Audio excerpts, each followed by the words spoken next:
Title IX, a law passed by Congress on June 23, 1972, is one of the most important pieces of civil rights legislation in our country's history. The premise of Title IX is simple.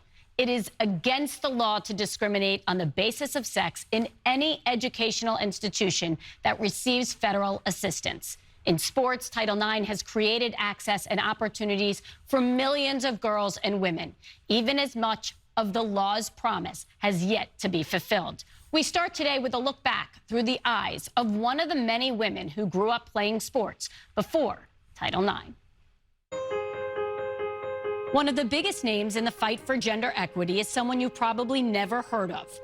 Chris Voelz has worked in virtually every capacity in sports, from head coach to athletic director to the executive director of the Collegiate Women's Sports Award. She has tirelessly campaigned for women's rights, pushing for substantial changes at every level of sport. An activist at heart, it all began as a young woman just wanting to play ball. I happen to be good in sports. I love to try to beat my brothers, and I did more often than not. And so when my brother said, I'm going to go out for the Little League team, it didn't even occur to me that I wasn't welcome. I ended up going from Christy to Chris, put a hat on my head, got a haircut. I just wanted to play. I was good. Good. I was good as many girls are when given the opportunity, and it just felt like that was the way I was going to do my life. 10 years after the fire was lit, Voelz went on to attend Illinois State, one of the only universities in the country to allow women's athletics at the time. She took full advantage, excelling in 3 sports, but the indignities of playing as a woman in the 1960s were significant. We make the team, and we're brought together by our coach, and the coach says, go down to the cotton mill and buy your white shorts and your white top, button-down collar, and make sure you get a spool of the red ribbon. And we just did as we were told. We shelled out our own money, buying our own uniforms.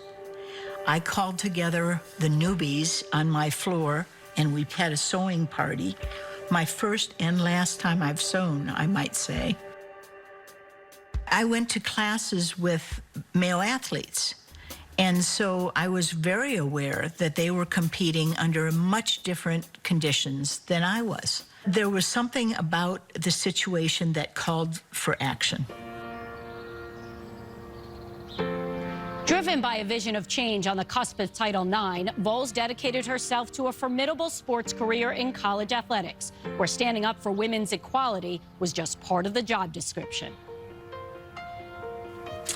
This cookie guide is a parody, but it was our real life.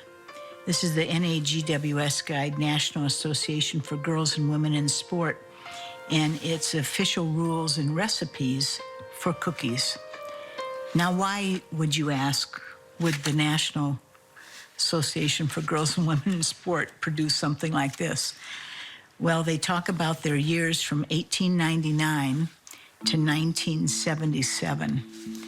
And as we approached what we thought was the full compliance of Title IX in 1978, we thought our days of cookie sales were over. But in 2022, it's still not over. Today, Voelz continues to passionately advocate for the basic rights that Title IX promised 5 decades ago. Onward. It was dumbfounding to think that a call for fairness, a call for equity was so radical. Title IX, it needs to be enforced. I mean, is that simple or what? I mean, it doesn't have to be rewritten. It doesn't have to be amended. It has to be enforced. Who knew that 50 years after the passage of Title IX, I don't know, 60-some years after playing Little League with the boys, it would go into extra innings? Cheryl Dara, as I turn to you, watching that piece, having shared so many similar experiences, what has Title IX meant to your life and your career? Well, Title IX had a huge impact for me, and you watch the story, you listen to Chris, and you realize how fortunate you are that you got to choose what college you went to, or that Title IX allowed you to earn a scholarship, so college was paid for.